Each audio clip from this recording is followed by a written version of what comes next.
Hi, my dear students. Today I am going to explain 10th class English question paper, that too focusing on grammar part. So, this is for the students who are studying and who are taking the examination in Andhra Pradesh. Just observe your question paper.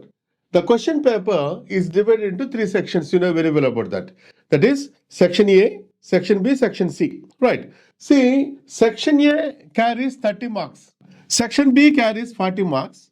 And section C carries 30 marks. అంటే section ఏకి section బికి ఇవ్వనటువంటి weightage section బిలో ఇచ్చారు. అంటే that is on grammar. Section A reading comprehension. See here that is 1 నుంచి 17వ question వరకు.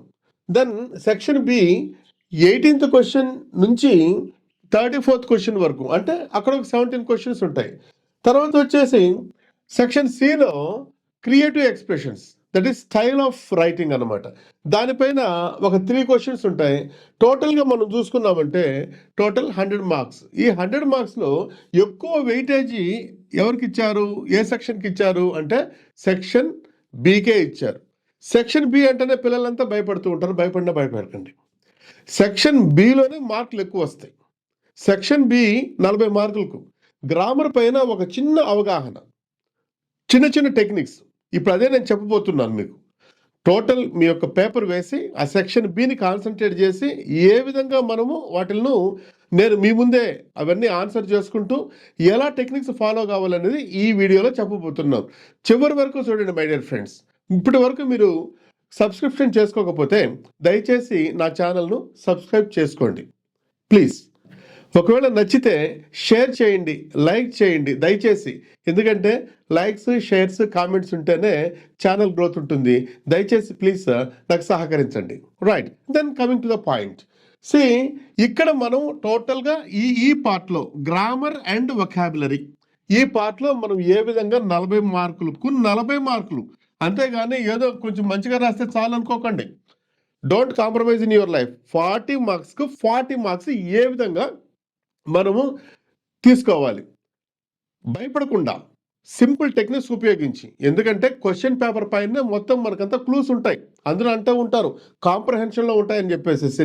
లేదు, మొత్తం మనము చాలా ఈజీగా ఆ యొక్క గ్రామర్ సెక్షన్లో ఏ విధంగా 40 మార్కులకు 40 మార్కులు సాధించాలి అనేది ఈవేళ నేను చెప్పబోతున్నాను. క్షుణ్ణంగా వినండి. ఎస్సీఆర్టీ ఆంధ్రప్రదేశ్ వాళ్ళు మీ కొరకు కొన్ని మోడల్ పేపర్స్ను రిలీజ్ చేశారు. ఆ మోడల్ పేపర్స్ ఒక్కసారి మీరు ప్రాక్టీస్ చేయండి. ఆ మోడల్ పేపర్స్ మొత్తం మీరు ప్రాక్టీస్ చేశారంటే దాదాపుగా అందులోనే క్వశ్చన్స్ వస్తాయి. కాబట్టి ఆ మోడల్ పేపర్స్ని మాత్రం ఎట్టి పరిస్థితుల్లో మీరు నెగ్లెక్ట్ చేయకండి.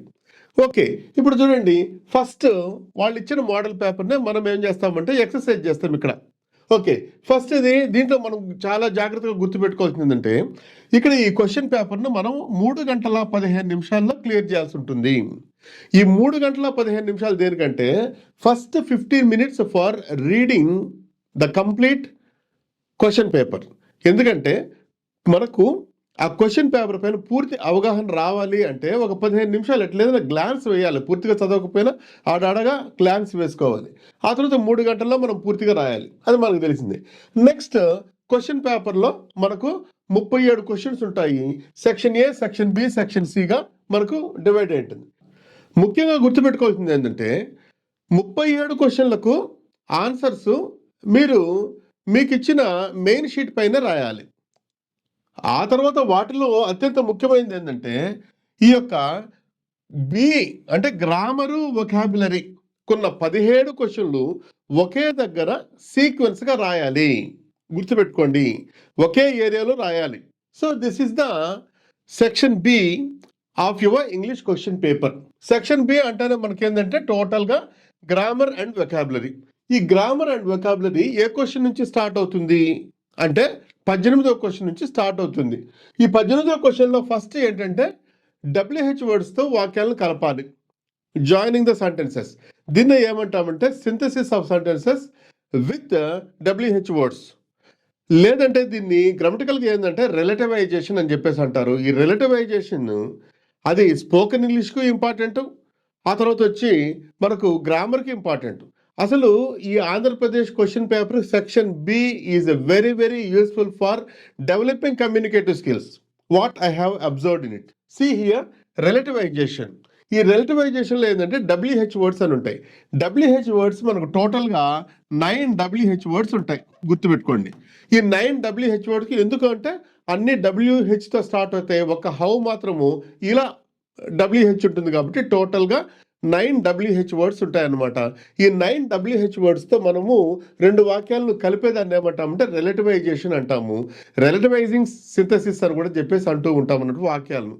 ఏ విధంగా మనం ఈజీగా దీన్ని మార్క్ మనం బ్యాక్ చేసుకోవాలంటే ప్రతి ఒక్క క్వశ్చన్ను మీరు జాగ్రత్తగా చదవాలి. See, first of all, let us go for this, the 18th question. See here, he is the news principal. I worked with him before. అంటే అతను కొత్త ప్రిన్సిపాల్, నేను ఇదివరకే అతనితో పనిచేశాను. ఇక్కడ ఏంటంటే అతను మా ప్రిన్సిపాల్ ఎవరితోనైతే అని చెప్పేసి మనం మధ్యలో ఈ హూమ్ అనేది రావాలన్నమాట. ఇక్కడ మీకు వచ్చేసేసి జస్ట్ సింపుల్గా మీరేం కలపాలంటే సి హూమ్, ఎవరితోనైతే, whom I worked with him before Radhika. ఈ హిమ్ మనము తీసేసేయాలి. So answer is he is the new principal whom I worked with before అని మీరు క్లియర్గా రాస్తే సరిపోతుంది. అయితే దీనికి ఇంకొక ఆన్సర్ కూడా వస్తుంది, సింపుల్ ఆన్సర్. కాకపోతే ఏమవుతుందంటే he is the new principal with whom I worked before అని చెప్పి కూడా అవుతుంది అనమాట. Next is voice, active voice and passive voice. Active వాయిస్లో ఇచ్చి మనం ప్యాసివ్ వాయిస్లోకి మార్చుకోవడం అనమాట. యాక్టివ్ వాయిస్ నుంచి ప్యాసివ్ వాయిస్కి మార్చినప్పుడు మాత్రము ఆ వాక్యము అంటే ఇవ్వబడిన వాక్యము ఏ టెన్స్లో ఉంది అనేది రికగ్నైజ్ చేయాలి. ఫర్ ఎగ్జాంపుల్ ఇక్కడ ఏమి ఇచ్చారు, Sheela has prepared tasty dishes. Start. See here, Sheila. This is subject. ఇవన్నీ నేర్చుకోవాలి మీరు. Sheila is subject. Then has prepared. This is verb part. Has prepared verb part. Then here tasty dishes. This is a object. ఇది first recognise చేయాలి. తర్వాత ఏం చేయాలి, ఆ వాక్యం ఏ టెన్స్లో ఉంది, ఒక వాక్యం ఏ టెన్స్లో ఉంది అని మనం తెలుసుకోవాలంటే వెర్బ్ పార్ట్ ఈజ్ ఇంపార్టెంట్. ఒక వెర్బ్ పార్ట్లో ఏముంటాయంటే ఇదివరకు ఉన్న వీడియోస్ ఒకసారి చూడండి మీరు. ఒక వెర్బ్ పార్ట్ అంటేనే simple present tense, simple past tense, positive statements తప్ప ఒక వెర్బ్ పార్ట్లో తప్పనిసరిగా హెల్పింగ్ వెర్బ్ ఉండాలి, మెయిన్ వెర్బ్ ఉండాలి. ఇక్కడ చూడండి main verb has is helping, has is helping verb. ఇది హెల్పింగ్ వెర్బ్. ప్రిపేర్డ్ వచ్చేసేసి V3.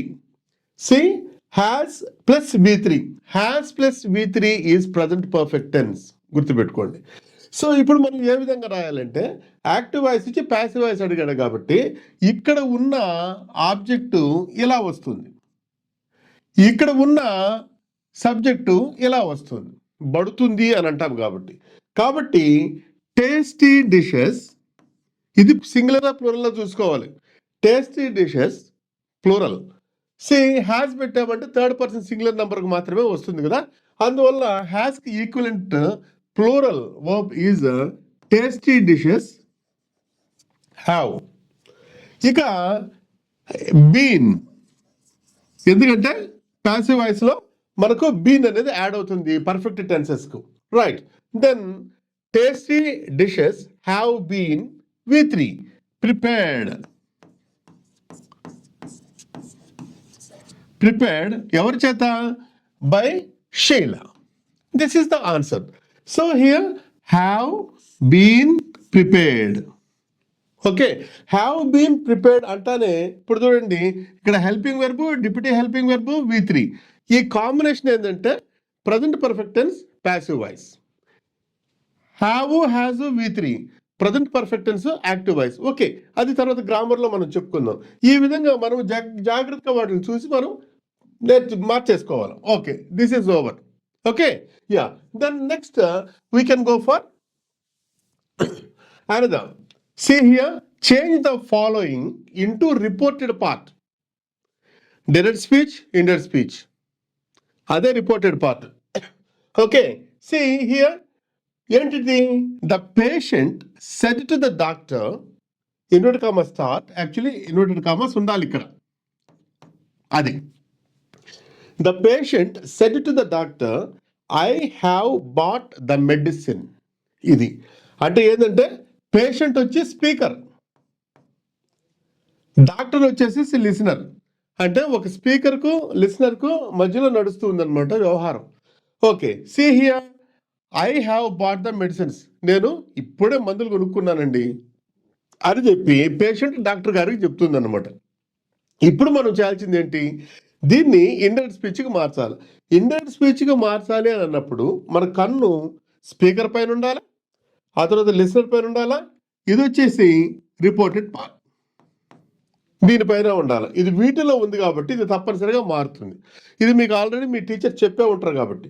సో ఇప్పుడు సెడ్ టు అని వచ్చింది, ఆ తర్వాత వచ్చేసేసి ఇది అసర్టివ్ సెంటెన్స్. మనకు sentences assertive sentence, imperative sentence, interrogative sentence, exclamative sentence అనేది మనం చూస్తే దొరికిపోతుంది అనమాట. సో ఇది అసర్టివ్ సెంటెన్స్ కాబట్టి సెడ్ టు ఏమవుతుంది నాన్న? టోల్డ్ అవుతుంది. టోల్డ్ అవుతుంది. ఏంది? పాస్ట్ టెన్స్లో ఉంది, ఆ తర్వాత ఇది assertive sentence, said to told అయిపోయింది. The patient told the doctor అయిపోయిందా? తర్వాత ఇక్కడ ఒక కనెక్టివిటీ ఇచ్చుకోవాలి. ఇది అసర్టివ్ సెంటెన్స్ కాబట్టి the connectivity is that. The patient told the doctor that, ఆడి వరకు ఆపండి. ఇప్పుడు మరి ఇది రిపోర్టింగ్ పార్ట్ అంటారు, అంటే చెప్పబడుతూ ఉన్న పార్ట్. ఈ పార్ట్లో అంటే ఇన్వర్టెడ్ కామర్స్ లో ఉన్న వాక్య భాగాన్ని మనం చూసినట్లయితే ఫస్ట్ పర్సన్, సెకండ్ పర్సన్ లో ఉన్నాయో చూసుకోవాలి. పర్సన్స్ అనేటివి ఇంపార్టెంట్. ఫస్ట్ పర్సన్ అంటే ఐ, వి, అదే సెకండ్ పర్సన్ అంటే యు. ఈ మూడింటిని జాగ్రత్తగా చూసుకోవాలన్నమాట. ఇక్కడ చూడండి, ఐ అనేది దొరికిందనమాట. ఐ అంటే ఎవరవుతారు? స్పీకర్, మాట్లాడేవాడే ఐ. పేషెంట్ కాబట్టి అవే, అది న్యూట్రల్ జెండర్ కాబట్టి మీరు ఇక్కడ హీ కానీ షీ కానీ ఏదైనా పెట్టుకోవచ్చు. ఓకే, ఏదైనా కరెక్ట్ ఆన్సర్ అవుతుంది అన్నమాట. సో అది ఎప్పుడైతే ఇది వీటిలో ఉందో అప్పుడు ఏమవుతుంది? హ్యావ్ అనేది మనం తప్పనిసరిగా చేంజ్ చేసుకోవాలి. హ్యావ్కి పాస్ట్ టెన్స్ ఏంటి? హ్యాడ్. ఓకే, ఇంకా ద మెడిసిన్స్ థర్డ్ పర్సన్ కాబట్టి థర్డ్ పర్సన్ అలాగే ఉంటుంది. ఇప్పుడు చూడండి, ఇప్పుడు మనకు ఆన్సర్ ఏంటంటే the patient told the doctor that he or she, ఏది రాసినా మీకు మార్కులు వస్తుంది. She had bat the medicines. So this is the answer.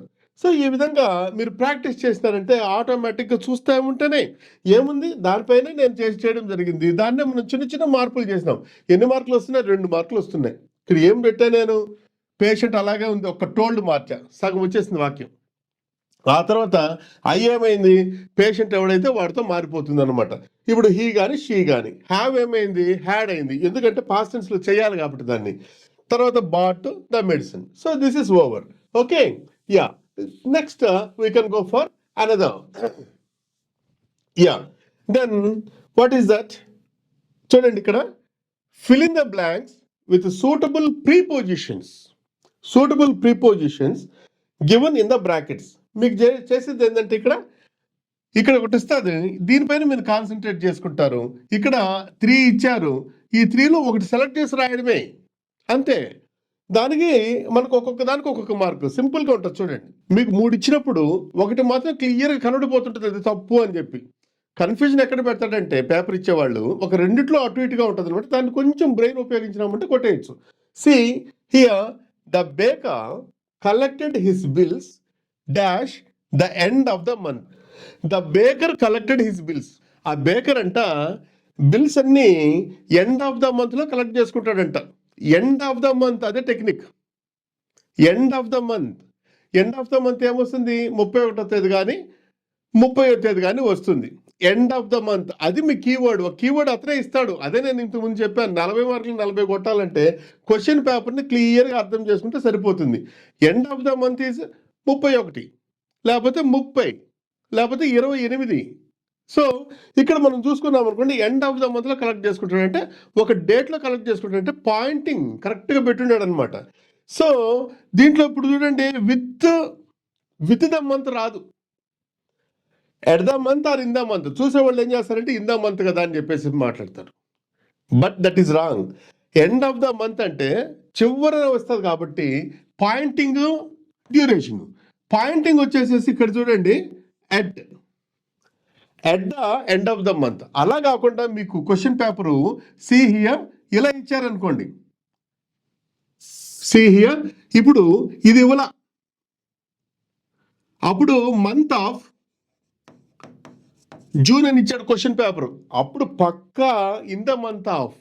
ఎందుకంటే in the month of June అంటే 30 days స్పాన్లో ఏదో పర్ఫెక్ట్ వచ్చింది అంటే date end of the month అన్నామంటే ఎట్. ఇక ఇంతంతా నాకెందుకు అని అంటే గుర్తుపెట్టుకోండి, పాయింటింగ్ టైం వచ్చింది అనుకోండి ఏదైనా డేట్స్ చెప్పేటప్పుడు, అప్పుడు మనం ఏం చేస్తామంటే అంటే ఇటువంటి విషయాల్లో మంత్కి వచ్చినప్పుడు అప్పుడు at the end of the month. Okay, సింపుల్గా గుర్తుపెట్టుకోండి. Next is the aeroplane had no lights dash its wings. మనం ఏమంటాము ఫార్ ఇట్స్ వింగ్స్ అని, ఆన్ ఇట్స్ వింగ్స్ అని, బై ఇట్స్ వింగ్స్ అని. ఇది కొంచెం కన్ఫ్యూజన్గా ఉంటుంది. కానీ ఏరోప్లేన్కు రెక్కల పైన లైట్లు లేవు అని చెప్పేదానికి సో ఆన్ అనే దాన్ని వాడుతూ ఉంటాం అన్నమాట. So this is the correct answer. The aeroplane had no lights on its wings అంటే స్పెసిఫిక్ ప్రిపోజిషన్స్ స్పెసిఫిక్ ప్లేస్లో వాడతాం. ఫర్ ఎగ్జాంపుల్ నేను టీవీ చూస్తూ ఉన్నాను అని అన్నప్పుడు I'm watching the movie on TV, I'm working something on computer. Next is question number 22. It is on editing. ఈ యొక్క క్వశ్చన్ మీకు లెసన్ నుంచే ఒక చిన్న పారాగ్రాఫ్ ఇవ్వబడుతుంది. ఇందులో మీరు ఏం చేయాలంటే రాంగ్ వర్డ్స్ ఏమన్నా ఉన్నాయో చూసుకొని మరి మీరు ఆ యొక్క కరెక్ట్ వర్డ్స్ని ఎడిట్ చేయాలి. ఈ ప్రశ్నను మీరు సమర్థవంతంగా ఎదుర్కోవాలంటే you have very good grip on textbook lessons. Okay, the bus rolls on now cutting across a bare landscape. Now rushing down a tiny hamlet or past a odd wayside shop. Sometimes the bus seemed on the point of gobbling to other vehicle. So దీంట్లో మనం చూస్తే ఇది ఎక్కడి నుంచి వచ్చింది? Madam rides the bus అనే లెసన్ల నుంచి వచ్చింది, మీ అందరికీ తెలిసిందే. Actually the passage in past tense. See here ఇది సింపుల్ ప్రజెంట్ టెన్స్లోకి వచ్చింది అనమాట. సో మీకు ఐడియా రావాలి. So actually it is in past tense. So rolled on now, cutting across a bare landscape. Now rushing down is wrong. Rushing down కాదు, ఎందుకంటే ఏ tiny hamlet ఒక చిన్న పల్లెటూరు నుంచి వెళ్తూ ఉంది కాబట్టి ఏ టైనీ హ్యామ్లెట్ అంటే through, that is so through or past. ఇక్కడ ఇది క్లియర్గా కనబడిపోతుంది, ఎతకాల్సిన పని లేదు. ఎందుకంటే ఇది ఓతో స్టార్ట్ అయింది అంటే ఓవల్ సౌండ్తో స్టార్ట్ అయిపోయింది కాబట్టి this is an odd wayside shop. Sometimes the bus seemed on the point of gobbling అంటే డాష్ కొట్టేటట్టు అటు ఇటు వెళ్ళడం అనమాట. టు అదర్ వెహికల్ కాదు, another vehicle. Next question is on articles. So articles అంటే మనకు ఏ, అండ్, ది తర్వాత చెప్దాం. సో ఈ 3 పదాలులో మనం సెలెక్ట్ చేసుకోవాలి ఆర్టికల్స్ అంటే. అంతకుమించి ఇంకేం లేదనమాట. అంటే ఇదేంటంటే పదాలు తక్కువేలే కానీ స్కోప్ చాలా పెద్దదిగా ఉంటుంది. అది ఆర్టికల్స్ చెప్పేటప్పుడు చెప్పుకోవచ్చు. మీరు చూసేది ఏంటంటే ఇక్కడ ఐ కుడ్ నాట్ సీ అంటే సింపుల్గా నేను చెప్తున్నాను మీకు, మొత్తం సబ్జెక్ట్ అంతా పోవడం లేదు. I couldn't see dash black aeroplane అన్నాడు కానీ ఏ ఏరోప్లేన్ అని చెప్పేసి అనలేదన్నమాట. దట్స్ వై అంటే పర్ఫెక్ట్గా చెప్పకపోతే ఏంటంటే ఆ యొక్క నౌన్ ముందు మనము ఏ అనేది పెడతాం. So answer is I could not see a black aeroplane. Yeah, next here చదువుకోవాలి మనం వాక్యం. Guard gave green signal dash guard gave green signal. Okay, the train pulled out. Guard green signal ఇచ్చాడు, ఆ train వెళ్ళిపోయింది. ఏ guard? ఇక్కడ చూడండి, train అన్నాడు, ట్రైన్కి ఒకే ఒక గార్డ్ ఉంటాడు. That's why here we must have to make use of the guard. The guard gave green signal and the train pulled out. Okay, so this is the thing, A and. చూడండి, just 2 పదాలు పెట్టారు, సింపుల్గా బుర్ర ఉపయోగించారు, 2 పదాలు పెట్టారు, 2 మార్కులు వచ్చాయి. Okay, next change the following into repeated action in the past using wood and used. ఇది దీనిపైన ఒక వీడియో తయారు చేస్తున్నాను, అది ఒకసారి చూడండి. వుడ్కు యూస్డ్కు ఏది వాడాలనేది చాలా చాలా జాగ్రత్తగా ఉండాలి మీరు. ప్రస్తుతానికి ఏంటంటే జస్ట్ ఆ యొక్క సెంటెన్సెస్ చెప్పేస్తాను నేను. వుడ్, యూజ్డ్, ఎందుకంటే జరిగిపోయిన చర్యలను తెలియజేసడానికేమో 3 టెన్స్లు ఉంటాయి. ఇదివరకే నేను చెప్పాను, అది మీకు డిస్క్రిప్షన్ బాక్స్లో పెడతాను, ఒకసారి చూడండి. ఆ టెన్సెస్ పైన పూర్తి అవగాహన వస్తుంది అనమాట. అన్ని టెన్స్ల గురించి చెప్పాను, ఇంగ్లీష్ టెన్సెస్కు తెలుగు టెన్సెస్కు తేడా ఏంటి అని చెప్పాను, ఒకసారి చూడండి. జరిగిపోయిన చర్యలను తెలియజేయడానికి ఇంగ్లీష్లో simple past tense, present perfect tense, past perfect tense. చూడండి, నిన్న నేను వెళ్ళానండి, సింపుల్ పాస్ట్. ఇప్పుడు నేను వెళ్ళానండి, ప్రజెంట్ పర్ఫెక్ట్ టెన్స్. నువ్వు రాకముందే నేను వెళ్ళానండి, పాస్ట్ పర్ఫెక్ట్. ఈ 3 టెన్స్లు ఉంటాయి, తెలుగులో ఒకే టెన్స్ ఉంటుంది. అయితే మరి వుడ్ యూజ్డ్ ఏంటి, మళ్ళీ పాస్ట్ యాక్షన్స్ ఏంటి అంటున్నారేంటి అని అన్నప్పుడు, సి హియర్ రిపీటెడ్ వచ్చినప్పుడు మాత్రము మనం వుడ్ అన్నా వాడాలా, యూజ్డ్ అన్నా వాడాలా. మరి వుడ్ ఎప్పుడు వాడతాం, యూజ్డ్ ఎప్పుడు వాడతాం అని అన్నప్పుడు దానికి ఒక వీడియోనే మీరు చూడాల్సి ఉంటుంది అనమాట, ఎందుకంటే క్లారిటీ రావాలి. సరే, ప్రస్తుతానికి టాపిక్లోకి వచ్చిన తర్వాత మనకు 2 ఇచ్చాడు. ఇప్పుడు ఒక వాక్యాన్ని మనం చూస్తాం. See here when I was a child, నేను చిన్నవానిగా ఉన్నప్పుడు, I played cricket every evening. ఇది ఇక్కడ మీకు కీవర్డ్ అనేది ఉంటుంది. This is the keyword here. నేను చిన్నవాడిగా ఉన్నప్పుడు అంటే ఒక పాయింట్ ఆఫ్ టైం పెట్టడం జరిగింది ఇక్కడ. సో హియర్ ఈ వుడ్ వచ్చినప్పుడు కానీ యూస్ టు వచ్చినప్పుడు కానీ మనం ఎప్పుడు V1 వాడాలి. So here I would play. So answer is when I was a child, I would play cricket every evening. So this is the answer. ఇక నెక్స్ట్ చూడండి, ఇన్ మై చైల్డ్ డేస్. ఇక్కడ కూడా keyword ఇచ్చాడు, కానీ జాగ్రత్తగా ఉండండి. ఇక్కడ కూడా కీవర్డ్ ఇచ్చాడు, ఉందని చెప్పేసి వుడ్ పెట్టారు. ఎందుకు వుడ్ పెట్టకూడదు? సీ హియర్ మనకు కొన్ని పదాలు ఉంటాయి వెర్బ్లో, కొంచెం మీకు చెప్తాను. మెయిన్ వెర్బ్స్ 2 రకాలు, static verbs, dynamic verbs. Static verbs అంటే ఏంటంటే బుర్రకు సంబంధించినటివి, అవి మనకు కనబడవు. డైనమిక్ వర్బ్స్ కానీ యాక్షన్ వర్డ్స్ కానీ ఏంటంటే మీకు కనబడుతుంటుంది. ఇప్పుడు నేనేం చెప్తున్నాను, టీచ్ చేస్తూ ఉన్నా, తర్వాత నేను చేతులు ఊపుతూ ఉన్నా, పెన్ పట్టుకొని ఉన్నా. సో ఈ విధంగా హోల్డింగ్ మై పెన్, ఇటువంటివన్నీ కనబడే పనులన్నీ డైనమిక్, అవి పక్కన పెట్టండి. అలాగే కూడా బుర్రతో ఉపయోగించే పనులు ఉంటాయన్నమాట. ఇప్పుడు చూడండి, ఫీల్, లుక్, టేస్ట్, ఇటువంటి తర్వాత చెప్తాను నేను మీకు. Those are called static verbs. Static verbs వచ్చినప్పుడు మాత్రం ఎట్టి పరిస్థితుల్లో వుడ్ వాడకండి. ఇది ఒక మార్క్ మీరు జేబులో వేసుకునే దానికి ఒక ముఖ్యమైన పాయింట్. స్టాటిక్ వర్బ్స్ వచ్చినప్పుడు ఎట్టి పరిస్థితుల్లోనూ వుడ్ వాడకూడదు, ఇదే కీవర్డ్. సో ఫీలింగ్ వచ్చేసేసి నా మనసుకు సంబంధించింది, ఆ టీచర్ యొక్క మనసుకు సంబంధించింది, అందువల్ల ఇది వీటిలో ఉంది. కానీ ఇక్కడ ఈ ఫీలింగ్ వచ్చింది కాబట్టి మనం ఏం యూజ్ చేయాలంటే, యూస్ టు, ఫెల్ట్ వచ్చేసేసి V2, ఫెల్ట్ ఇది వచ్చేసేసి feel. See here, in my school days our teacher use to feel happy teaching us. So static verb వచ్చినప్పుడు, స్టాటిక్ వెర్బ్స్ మొత్తం సెట్ ఇస్తాను నేను మీకు, చదువుకుందరు. ఆ వీడియో చూసుకొని తయారు చేయాలి. ఇంకా నెక్స్ట్ ఆ వీడియోని రిలీజ్ చేస్తాను, చూడండి ఒకసారి. Dynamic verbs, static verbs. For example here, ఇక్కడ చూడండి, ఇక్కడ ప్లేడ్, ఇది డైనమిక్ వర్బ్. ప్లేడ్ అంటే డైనమిక్ వర్బ్. ఏంది, ఆడుతున్నారు, పిల్లలు ఆడుతుంటే మనకు కనబడిపోతూ ఉంటుంది అనమాట వాళ్ళ action, that is called dynamic verb. Feeling వచ్చేసేసి కనబడదు, పెయిన్ కనబడదు. కనబడినట్టు ఏంటంటే స్టాటిక్ వర్బ్స్. ఈ స్టాటిక్ వర్బ్స్ వచ్చినప్పుడు మాత్రం యూస్ టు వాడాలి, వుడ్ వాడకూడదు. Okay, right. Next question number 25. It is on noun modifiers. Already నేను ఒక నౌన్ మోడిఫైయర్స్ మీ కొరకే తయారు చేసి రిలీజ్ చేయడం జరిగింది, మీరు చూస్తూనే ఉన్నారు. Thank you very much. ఇప్పుడు కూడా ఆ యొక్క వీడియోను ఈ యొక్క డిస్క్రిప్షన్ బాక్స్లో పెడతాను, ఒకసారి చూడండి మీరు. Now we are going to do some exercise on noun modifiers. Noun modifiers అంటేనే మీకు వర్డ్ ఆర్డర్ గుర్తుకు రావాలి. ఏమి గుర్తుకు రావాలి అని అంటే, ఫస్ట్ అడ్జెక్టివ్ వస్తుంది, ఆ తర్వాత నౌన్ మోడిఫైయర్ వస్తుంది, ఆ తర్వాత వచ్చి నౌన్ వస్తుంది. This is called word order. First adjective ఒకవేళ 3 వచ్చినప్పుడు, తర్వాత నౌన్ మోడిఫైయర్, తర్వాత నౌన్. దాని గురించి మీరు వీడియో చూడండి.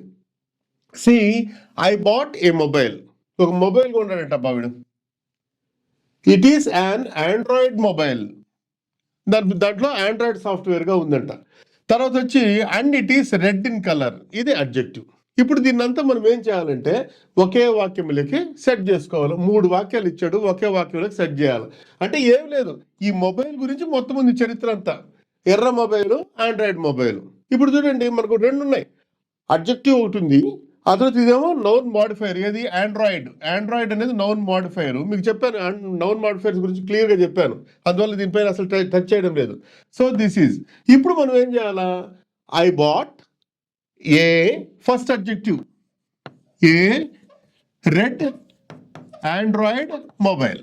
ఇది ఇట్లా పెట్టాలి, అంతేగాని I bought Android red mobile అని పెట్టకూడదు. దాదాపు టక్ మని పెట్టేస్తా ఉంటారు, ఎర్ర రంగులో ఉంటుంది కదా అని చెప్పేసి. That is wrong. This is called word order. ఈ విధంగా చేస్తే మనకు 2 మార్క్స్ మనవే. Okay, yes. నెక్స్ట్ ఇది కూడా సేమ్ చూడండి ఒకసారి మీరు. She wore a sari. చీర కట్టుకునిందంట. It is a Kanchipuram sari. Kanchipuram noun. Noun modify చేస్తుంది కాబట్టి ఇది నౌన్ మోడిఫైయర్. ఓకే, అది బ్లూలో ఉందంట, ఇది అడ్జెక్టివ్. సో ఎలా? She wore A blue Kanchipuram sari.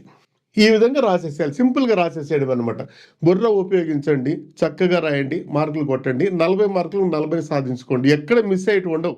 Next, give a suitable advice for the situation given below. అంటే సిచ్యుయేషన్ చూసుకొని మనం అడ్వైజ్ ఇవ్వాలి. అడ్వైజ్ ఇవ్వాలంటే ఏం లేదు, గుర్తుపెట్టుకోండి. అన్న మార్కులు రావాలంటే జస్ట్ షుడ్ అనేది పెట్టుకుంటే సరిపోతుంది.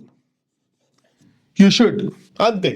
ఇప్పుడు చూడండి, your friend is interested in computers. మీ ఫ్రెండ్ కంప్యూటర్స్లో ఎన్నో ఇంట్రెస్ట్గా ఉన్నాడు. Advise him to join a computer course. ఇక్కడ మీరు రాసినప్పుడు ఏం చేస్తారంటే డియర్ ఫ్రెండ్ అని సంబోధించండి, బాగుంటుంది, తప్పేం కాదు. Dear friend comma you should. చూడండి, నువ్వు జాయిన్గా అన్నప్పుడు యూ జాయిన్. సలహా ఇస్తున్నాం కాబట్టి you should join a computer course. ఏం లేదు, ఇది కట్ చేసి పడేస్తే సరిపోతుంది, అంతే. Dear friend you should join a computer course. Next question is on synonyms. Synonyms అంటే నానార్థాలు. అంటే ఒకే పదానికి డిఫరెంట్ మీనింగ్స్ ఉంటే సినానిమ్స్ అంటాం. యాంటానిమ్స్ అంటే ఏంటంటే ఒక పదానికి ఆపోజిట్ వర్డ్స్, వ్యతిరేక పదాలు, ఆపోజిట్ వర్డ్స్. ఓకే, ఇప్పుడు మనకు కావాల్సింది ఏంటంటే జాగ్రత్తగా చూడండి అండి. సినానిమ్స్. ఈ సినానిమ్స్లో ఏం చేస్తారంటే 1, 2, 3, 4, 5 ఇస్తాడు ఆప్షన్స్. 5 వర్డ్స్ ఇస్తాడు.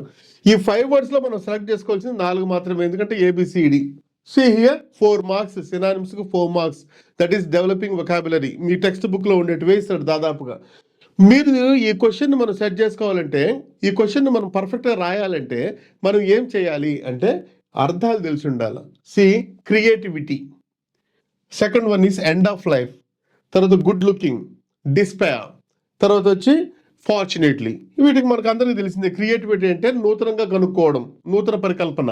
నెక్స్ట్ ఎండ్ ఆఫ్ లైఫ్ అంటే జీవితాన్ని ముగించడం, తెలిసిందే. గుడ్ లుకింగ్, అందంగా కనబడడం. ఇక్కడ డిస్పైర్ తెలిసి ఉండాలి మీకు, నిరాశ. ఫార్చునేట్లీ, అదృష్టవశాత్తు.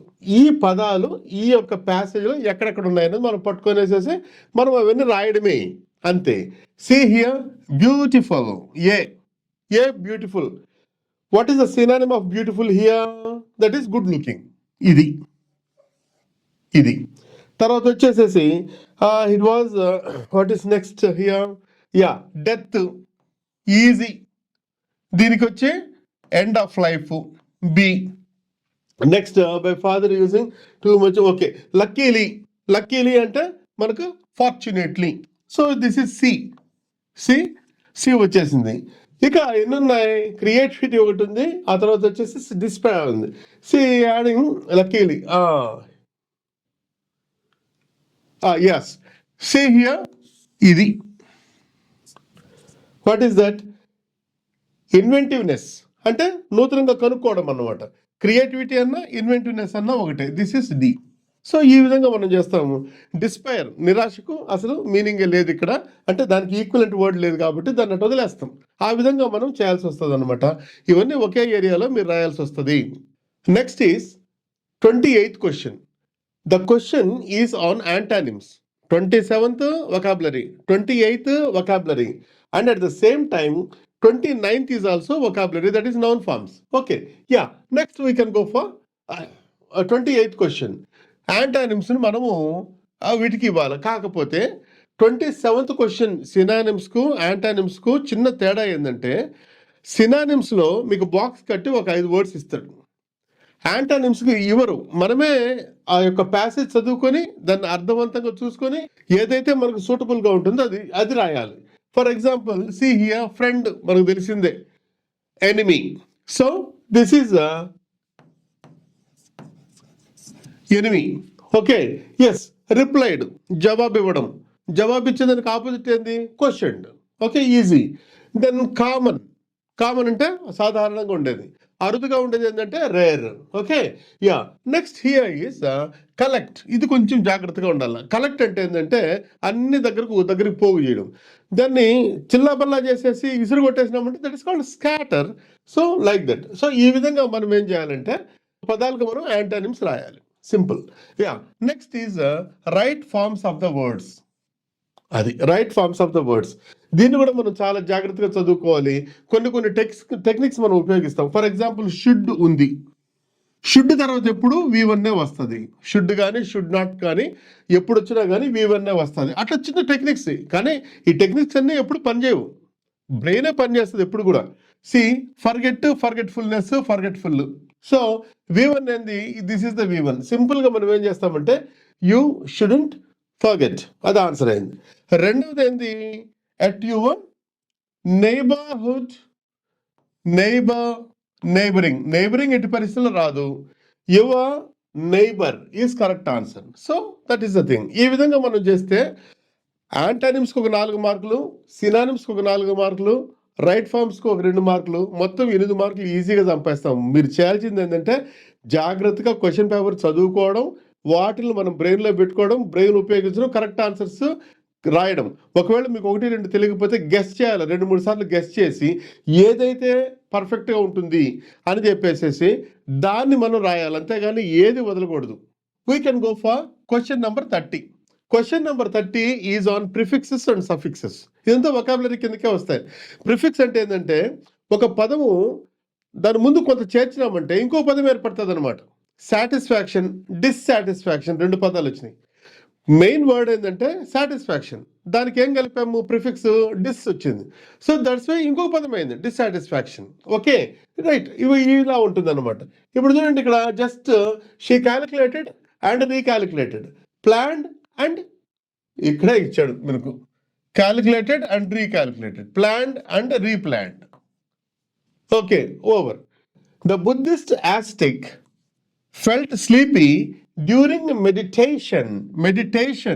SION, ఆ తర్వాత వచ్చేసి TIONS. Okay, this is the correct. So here ascetic అంటే సన్యాసి. Right. Next is find the word wrong spellings. దీని స్పెల్లింగ్ పైన ఉంటుంది, అదొక 2 మార్కులు అనమాట. స్పెల్లింగ్ జాగ్రత్తగా మనం చూస్తేనే ఇది ఎక్కడ తప్పు ఉందే అని చెప్పేసి మనకు అర్థమవుతుంటుంది. చూడండి. So pledge, inauguration, courage, then obligation. Pronunciation బట్టి కూడా మన స్పెల్లింగ్ కరెక్టా అనేది కాబట్టి కరెక్ట్ ప్రొనౌన్సియేషన్ మనం ఉంటే మంచిగా ఉంటుంది అనమాట. See here inauguration. చూడండి, ఇక్కడ inauguration, that is the answer. Next here compulsive, తర్వాత బ్యారేజ్, అప్పరెంట్లీ, తర్వాత విండ్షీల్డ్. అప్పరెంట్లీ కాదు. So this is the answer. Okay, over. Next is very very good topic, that is dictionary entries. ఇది జస్ట్ 2 మార్కులు ఊరికే ఇచ్చినట్టే మీకు. అంతేగాని అదేదో డిక్షనరీ ఎంట్రీ అని చెప్పేసి భయపడాల్సిన పనే లేదు. ఓపెన్ యూనివర్సిటీలో ఉంటుంది. ఓపెన్ యూనివర్సిటీ డిగ్రీకి సిలబస్ ఇది ఒకటి. ఈ క్వశ్చన్ వచ్చేసేసి మెయిన్ క్వశ్చన్. ఓకే, సో మీకేంటంటే జస్ట్ ఎంట్రీ ఇస్తాడు, ఆ ఎంట్రీ జస్ట్ జాగ్రత్తగా చూడడమే, ఆ తర్వాత 2 క్వశ్చన్లు ఇస్తాడు, 2 క్వశ్చన్లు ఫిల్ చేసుకోవడమే, దానికి 2 మార్కులు అనమాట. సీ హియర్ డిక్షనరీ ఎంట్రీ ఏంటంటే, మనం dictionary Oxford English dictionary is the standard dictionary. Okay, అంటే that is one of the standard dictionaries.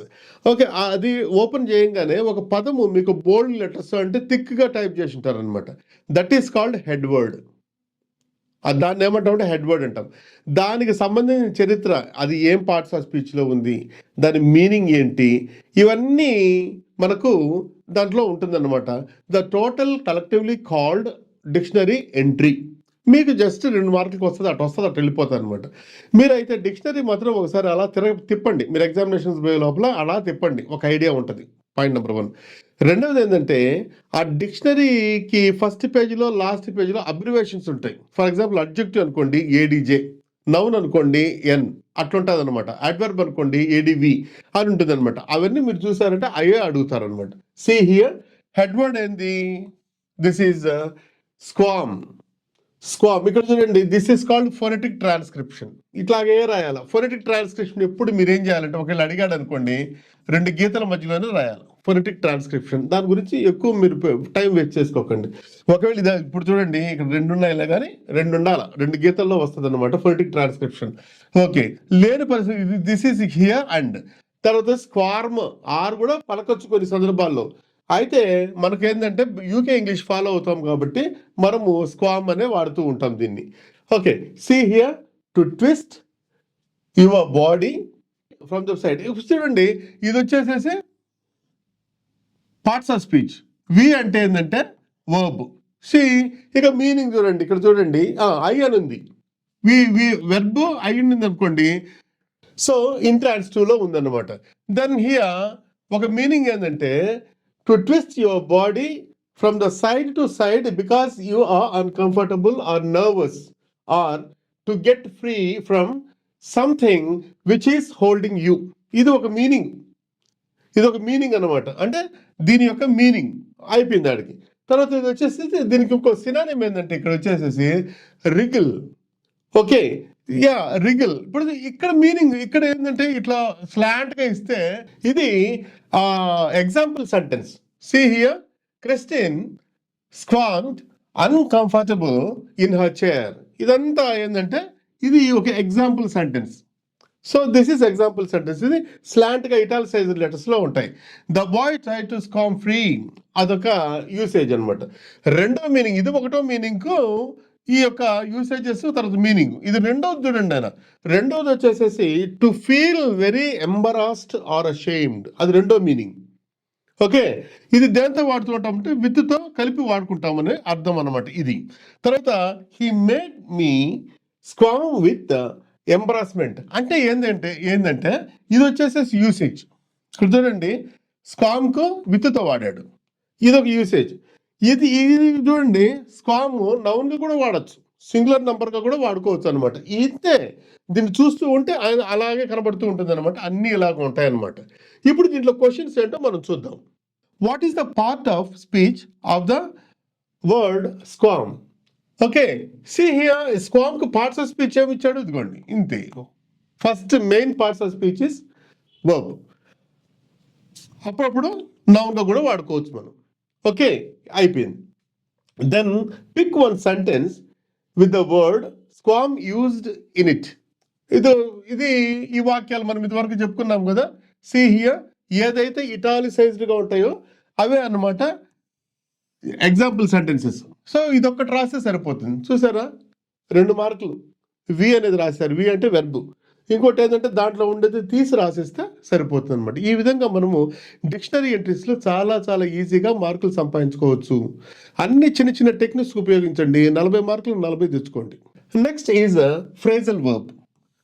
Phrasal verb అంటే ఏంటంటే కొన్ని పదాలు కలుస్తాయి, వెర్బ్ ఉంటుంది, వెర్బ్ ఉండి కొన్ని పదాలు కలుస్తాయి. అయితే మామూలుగా సాధారణమైన అర్థం ఇవ్వదు, అది డిఫరెంట్ అర్థం ఇస్తూ ఉంటుంది అనమాట. So this is the phrasal verb. Okay, see here make up for. Make అంటే తయారు చేయడం. మామూలుగా అయితే. కానీ మేకప్ ఫార్ అంటే ఏందంటే, ఏదైనా ఒక దాన్ని కోల్పోతే దాన్ని భర్తీ చేయడం. ఇవన్నీ మీకు టెక్స్ట్ బుక్‌లో ఉన్నటివే. కొత్తవేమి ఇవ్వరు. I am trying to make up for my late. That's why I am clearing all the files fast. Like that. ఈ విధంగా మేకప్ ఫర్ అంటే ఒకటేదన్నా మనము తప్పు చేసినా, లేకపోతే ఏదన్నా కోల్పోయినా దాన్ని భర్తీ చేస్తామన్నమాట. అది మనము రాయాలి. Next idiomatic expression. ఇది కూడా చాలా చాలా స్పోకెన్ ఇంగ్లీష్‌లో చాలా అందమైన ఎక్స్‌ప్రెషన్స్ ఉంటాయన్నమాట. కానీ ఫ్రేజల్ వెర్బ్‌కు, ఇడియోమాటిక్ ఎక్స్‌ప్రెషన్‌కు తేడా ఏంటంటే, 2 ఏందంటే ఈ దీంట్లో ఏమో వెర్బ్ ఉంటుంది. దీంట్లో వెర్బ్ ఉండొచ్చు, ఉండకపోవచ్చు. అది. So, idiom. అయితే లిటరరీ మీనింగ్ ఒక విధంగా ఉంటుంది. ఇడియోమాటిక్ ఎక్స్‌ప్రెషన్ వేరే విధంగా ఉంటుంది. For example rat race. Rat race. Rat race. Rat అంటే ఎలుక. రేస్ అంటే పందెం. ఎలుక పందెం కాదక్కడ. I faced rat race for getting job అన్నప్పుడు heavy competition. That is called idiom. Phrasal verb కూడా అదే విధంగా ఉంటుంది కాబట్టి తప్పనిసరిగా వెర్బ్ ఉంటుంది. కొన్ని ప్రీపోజిషన్స్ అందులో ఉంటాయన్నమాట. ఓకే. సీ హియర్ ఈ ఇడియోమాటిక్ ఎక్స్‌ప్రెషన్ చూసినామంటే quaking in the boots. Quaking in the boots. Quaking in the boots అంటే ఏందంటే భయపడిపోవడం, వణికిపోవడం. That is. For example usually she quakes in the boots whenever she faces the children. అంటే ఆ పిల్లల్ని face చేసేదానికి ఆమె భయపడిపోతూ ఉంటుంది. క్వాకింగ్. సో, ఆ విధంగా మనము సొంత వాక్యాలు రాయాలి. కొంచెం దీనికి ప్రిపేర్ కావాల్సి వస్తది. మీ టెక్స్ట్ బుక్‌లోనే ఉంటాయన్నమాట. మీ లెసన్స్‌లో ఉన్న వాటిల్ని యూజ్ చేస్తూ ఉంటారు. అది ప్రిపేర్ అయితే మీకు ఈజీగానే ఉంటుంది. Next is match the following sentence. Right. Okay. See here part ఏలో కొన్నుంటాయి. Part below కొన్నుంటాయి. వాటిని మనం మ్యాచ్ చేసేసుకోవడమే అన్నమాట. ఎలాగా? ఇప్పుడు చూడండి. వీటికి మీనింగ్స్ అయితే మాత్రం మనకు కావాల్సొస్తది. First one is get along with, తర్వాత stay in, look after, calm down. Simple. Calm down అంటే ఏందంటే నిశ్శబ్దంగా ఉండు. లుక్ ఆఫ్టర్ అంటే ఒకరిని చూసుకోవడం అన్నమాట. జాగ్రత్తగా చూసుకోవడం. I am looking after my sister. Okay. అది స్టే ఇన్, ఒక దగ్గర ఉండడం. ఇక్కడేంది టేక్ కేర్ ఆఫ్, జాగ్రత్తగా చూసుకోవడం తెలిసిపోయింది. Take care of. ఇప్పుడు చూడండి లుక్ ఆఫ్టర్ అంటే ఏంటంటే take care of. Look after is equal to take care of. అయిపోయింది వాక్యం. తర్వాత వచ్చేసేసి రిమైన్ క్వైట్, కామ్గా ఉండు. ఇదిగోండి ఇది ఒక వాక్యం. Calm down is equal to remain quiet. తర్వాత స్టే ఇండోర్, స్టే ఇన్ అయిపోయింది. తర్వాత నెక్స్ట్ వచ్చేసేసి have good relations. Over. That's all. ఈ విధంగా మనం ఏం చేయాలంటే ఈ యొక్క క్వశ్చన్ వైజ్గా మనం ప్రతి ఒక్కదాన్ని మనం అనాలిసిస్ చేసుకుంటూ ఉండాలి. అనాలిసిస్ చేసుకొని మనం ప్రాక్టీస్ చేయాలి. ప్రాక్టీస్ చేయాలంటే ఏంటంటే ఎగ్జామ్ రాసినట్టే పేపర్లు చిత్తు పేపర్లో లేకపోతే నోట్స్లో తీసుకోవడం, ఆ తర్వాత క్వశ్చన్ బై క్వశ్చన్ రాసుకుంటూ పోవడం అనమాట. బాగా ప్రాక్టీసింగ్ ఉండాలి. ప్రాక్టీసింగ్ ఉంటే ఆటోమేటిక్గా మనకు మార్కులు వస్తాయి. 40కి 40 మార్కులు రావాలంటే సెక్షన్ బిలో తప్పనిసరిగా మనం ఏం చేయాలంటే మోడల్ పేపర్స్ అయితేనేమి, తర్వాత మీకు దొరికిన మెటీరియల్ ఎక్కడెక్కడ క్వశ్చన్స్ ఉంటాయో ఆ క్వశ్చన్స్ అన్నిటిని మీరు ప్రాక్టీస్ చేయాలన్నమాట. ఒక బుక్లో రాసుకుంటూ పోవాలి. రాసుకున్న తర్వాత మీకన్నా బాగా తెలిసిన వాళ్ళు కానీ, మీ టీచర్స్ కానీ, మీ బ్రదర్స్ కానీ ఎవరైనా ఉంటే, మీ పేరెంట్స్ కానీ వాళ్ళ దగ్గర కరెక్షన్ చేయించుకోవాలి. ఒకవేళ తప్పు అయితే ఎందుకు తప్పు అయింది, ఎందుకు అనేది చాలా important. It is wrong, why it is wrong, it is correct, why it is correct. ఈ యొక్క రీజనింగ్ ఉంటేనే మనం డెవలప్ అవుతూ ఉంటాం అన్నమాట. కాబట్టి మై డియర్ ఫ్రెండ్స్, ఈ యొక్క వీడియో మీకు ఉపయోగపడుతుందని నేను అనుకుంటున్నాను. మీకు నచ్చితే దయచేసి షేర్ చేయండి, లైక్ చేయండి. కొంచెం లెంగ్తీ అయినప్పుడు కూడా మీరు చూసిన దానికి మీకు ధన్యవాదాలండి. So please, if you have not yet subscribed to my channel so far, please subscribe to my channel and encourage. Thank you very much.